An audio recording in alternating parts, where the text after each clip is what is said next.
नमस्कार, मैं हूं प्रेरणा और आप देख रहे हैं न्यूज नेशन का डिजिटल प्लेटफॉर्म। केंद्र सरकार ने मंगलवार को 8वें वेतन आयोग यानी 8th पे कमीशन के गठन को औपचारिक मंजूरी दे दी है। आयोग से जुड़े टर्म ऑफ रेफरेंस यानी TOR को भी कैबिनेट ने हरी झंडी दिखा दी है। सुप्रीम कोर्ट की पूर्व जज न्यायमूर्ति रंजना प्रकाश देसाई को आयोग का अध्यक्ष नियुक्त किया गया है। आयोग को 18 महीनों के भीतर अपनी सिफारिशें सरकार को सौंपनी होंगी। माना जा रहा है कि इसकी रिपोर्ट के आधार पर नए वेतन ढांचे को 1 जनवरी 2026 से लागू किया जा सकता है।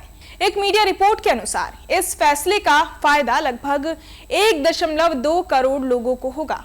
इनमें करीब 50 लाख केंद्रीय सरकारी कर्मचारी और लगभग 69 लाख पेंशन भोगी शामिल हैं। नया पे कमीशन लागू होने पर कर्मचारियों के वेतन और पेंशन में बड़ा बदलाव देखने को मिल सकता है। चलिए उन 5 सवालों के जवाब जानते हैं जिनके बारे में हर कोई जानना चाहता है।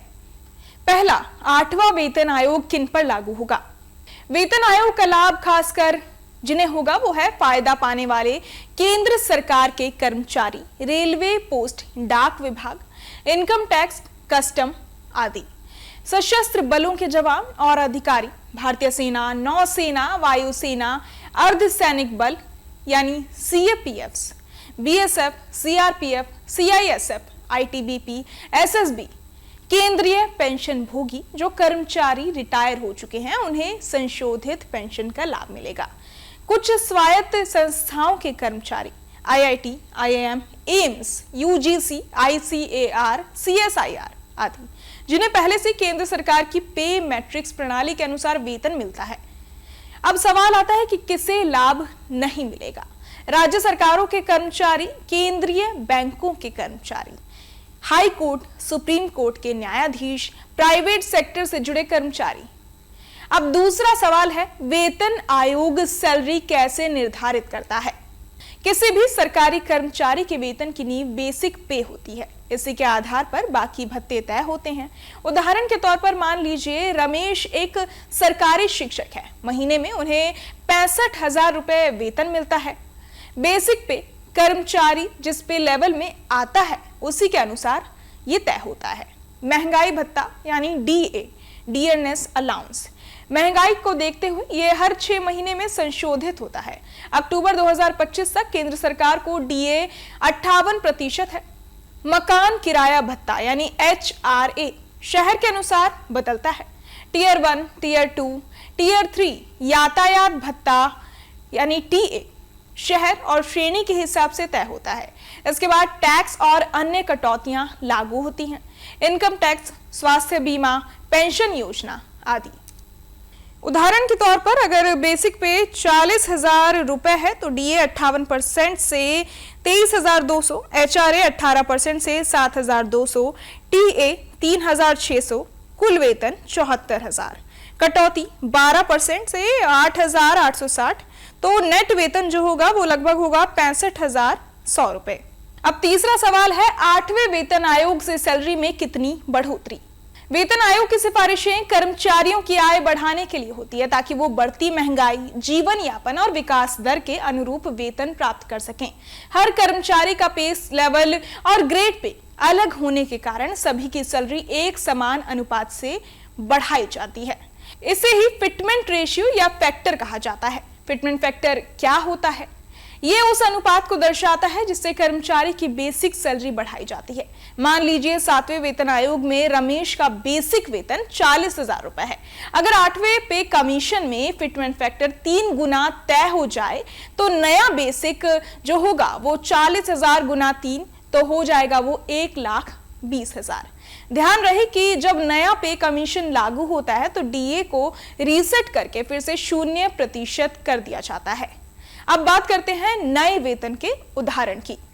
अब इसकी बात करें तो बेसिक पे 1,20,000, DA 0, HRA 18% के हिसाब से 21,600, TA 7,200, कुल वेतन 1,48,800, कटौती 12% के हिसाब से 17,856, तो नेट वेतन हुआ लगभग 1,30,944 रुपए। यानी नई वेतन प्रणाली में कर्मचारी को अच्छा वेतन उछाल मिल सकता है। अब चौथा सवाल आता है, पेंशन धारकों को कितना लाभ? सरकारी पेंशन की गणना साधारण फॉर्मूले से होती है, आखिरी बेसिक पे गुना 50%। अगर किसी पेंशनर का बेसिक पे रिटायरमेंट के समय 40,000 रुपए था तो उसकी पेंशन 40,000 गुना 50% तो हो जाएगी 20,000 रुपए। अब अगर 8वें वेतन आयोग के बाद वही बेसिक 40,000 गुना 3 तो वो हो जाएगी 1,20,000। नई पेंशन बन जाएगी 1,20,000 रुपए। गुना करके इसको 50% से करेंगे तो ये बैठ जाएगा 60,000 रुपए, यानी पेंशन में भारी बढ़ोतरी हो जाएगी। अब 5वां सवाल, वेतन आयोग क्या है, कैसे काम करता है? तो वेतन आयोग यानी पे कमीशन केंद्र सरकार की उच्च स्तरीय समिति होती है जिसका उद्देश्य सरकारी कर्मचारियों के वेतन, भत्ते, पेंशन आदि की समीक्षा कर सुधार की अनुशंसा करना है ताकि उन्हें सम्मानजनक जीवन यापन के लिए उचित आय मिले। आयोग निम्न विषयों पर सिफारिशें करता है, जैसे वेतन, भत्ते यानी अलाउंसेस, पेंशन, डीए, मेडिकल सुविधा, आवास सुविधा। भारत में लगभग हर 10 साल में नया वेतन आयोग लागू किया जाता है। अब तक 7 पे कमीशन लागू हो चुके हैं। ये 8वां वेतन आयोग प्रक्रिया में है। कैसे काम करता है? एक कैबिनेट TOR यानी टर्म्स ऑफ रेफरेंस तय करती है। आयोग किन किन विषयों की समीक्षा करेगा, तो जैसे वेतन, भत्ता, पेंशन इत्यादि।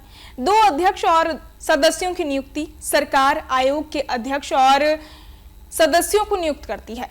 3 अध्ययन और रिपोर्ट आयोग आर्थिक परिस्थितियों, महंगाई, जीवन स्तर, वित्तीय भार आदि का विश्लेषण करता है, फिर सरकार को सिफारिशें सौंपता है। 8वें वेतन आयोग से सभी की उम्मीदें काफी बढ़ गई हैं। नए पे स्ट्रक्चर के लागू होने पर न केवल सैलरी और पेंशन में बढ़ोतरी होगी बल्कि महंगाई और जीवन यापन के अनुरूप आर्थिक संतुलन भी बेहतर हो सकेगा। आयोग को 18 महीनों में अपनी रिपोर्ट सौंपनी है, जिसके बाद 1 जनवरी 2026 से नई सिफारिशें लागू होने की संभावना है।